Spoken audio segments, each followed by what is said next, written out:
Hello everyone, my name is Kashish Tyagi and welcome back to my channel. So today's topic is development versus coding. तो development क्या होता है और coding क्या होता है पहले ये जान लेते हैं, फिर हम इनमें डिफरेंसेस देखेंगे. So first one is development. So development जो है वो बेसिकली दो तरह का होता है इन engineering, like software development and web development. Software development वो होता है जिसके अंदर हम एप्लीकेशंस बनाते हैं, एप्लीकेशंस ऐप्स जो आप यूज़ करते हो नॉर्मल, आपके नॉर्मल डेज में आप कोई भी एप्लीकेशन यूज़ कर रहे हो, दैट इज़ ऐप डेवलपमेंट, यानी कि वो किसी ऐप डेवलपर ने बनाया है. Second is web development. जिस भी आप वेबसाइट्स पे जाते हो वो एक वेब डेवलपर ने बनाई है. उसका बैक एंड, फ्रंट एंड, उसका एल्गोरिथम, वायर फ्रेम, प्रोटोटाइपिंग, और सब ये सारा सब एक वेब डेवलपर का काम होता है. तो ये दोनों चीज़ें वैसे तो बहुत अलग अलग हैं, but both are comes in the category of development. Basically development का मतलब ये होता है कि आप कुछ ऐसा प्रोड्यूस कर रहे हैं जिससे एक रियल लाइफ प्रॉब्लम जो है वो सॉल्व हो रही हो with the help of your app, your website. Main purpose development का यही होता है कि आप एक रियल वर्ल्ड प्रॉब्लम को सॉल्व कर रहे हो किसी भी तरीके से. एग्जाम्पल के थ्रू मैं समझाऊं तो मैनुअली, हम पहले मैनुअली काम करते हैं. लाइक हमने सुना है बस मैनेजमेंट सिस्टम काफ़ी फेमस है, या मैनेजमेंट सिस्टम्स होते हैं, काफ़ी तरह के होते हैं. होटल मैनेजमेंट होता है, बस बताया मैंने. इसके अलावा कई तरह के मैनेजमेंट सिस्टम्स होते हैं.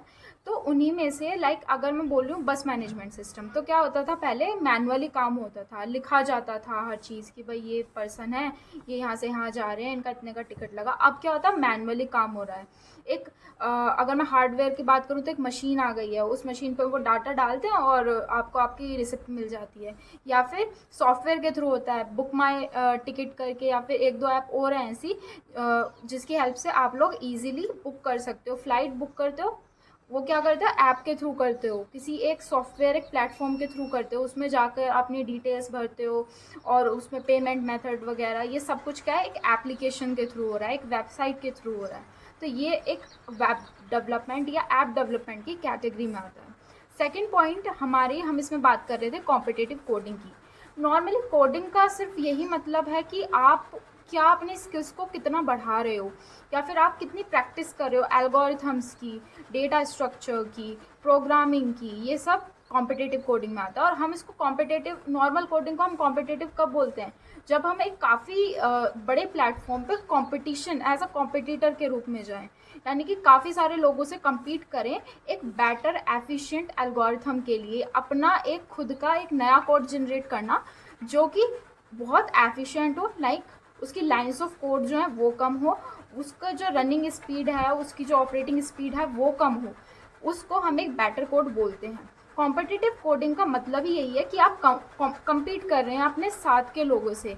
आपकी तरह ही आपके साथ कई हज़ार लोग, कई लाख लोग एक साथ एक ही एग्ज़ाम को दे रहे हैं एक लिमिटेड टाइम कंस्ट्रेंट के अंदर. इसका मतलब क्या हुआ कि आप एक कॉम्पिटिटिव कोडिंग कर रहे हो. नॉर्मल कोडिंग इज़ कि आप ऐसे घर पे बैठे हुए हो, आपने लैपटॉप खोला, आप किसी वेबसाइट पे गए, आपने नॉर्मली अपनी कोडिंग करनी स्टार्ट कर दी, आपने सीख लिया. लेकिन द टाइम कि आप एक ऐसे फील्ड में एंटर कर रहे हो जिसके अंदर आपके जैसे कई सारे लोग हैं और उनको एक प्रॉब्लम दी गई है, आपको उसको सॉल्व करना है, वो हो जाता है कॉम्पिटिटिव कोडिंग. अब हम इसमें करेंगे डिफरेंसेस की बात. फर्स्ट डिफरेंस आता है गोल. अगर मैं बात कर रही हूँ कॉम्पिटिटिव कोडिंग की, उसके अंदर गोल क्या आता है कि आपको एक पर्टिकुलर टाइम दिया होगा, लाइक 90 मिनट दिए हैं आपको, 60 मिनट दिए हैं आपको, 120 मिनट है आपके पास, आपको 5 प्रॉब्लम सॉल्व करनी है. ये आपका गोल है कि आपको 5 की 5 प्रॉब्लम इस टाइम में कंप्लीट कर देनी है. That is your goal in competitive coding. The time I am talking about development, उसमें आप पीरियड को थोड़ा एक्सटेंड कर सकते हो. I am not talking about hackathons या फिर ऐप डेवलपमेंट की जो हैकाथॉन्स होती हैं वेब डेवलपमेंट की, उनकी बात नहीं कर रही हूँ. उसमें टाइम कंस्ट्रेंट है, हमारा स्ट्रिक्ट टाइम कंस्ट्रेंट है. बट नॉर्मली अगर आप किसी प्रोजेक्ट पे काम कर रहे हो तो वो कोई टाइम लिमिट डिसाइड नहीं करता. उसका गोल क्या है कि आपको एक ऑप्टिमाइज्ड सॉल्यूशन उस प्रॉब्लम का लेके आना है. आप कब तक लेके आ रहे हो, it depends on you, and exception exist as I told you.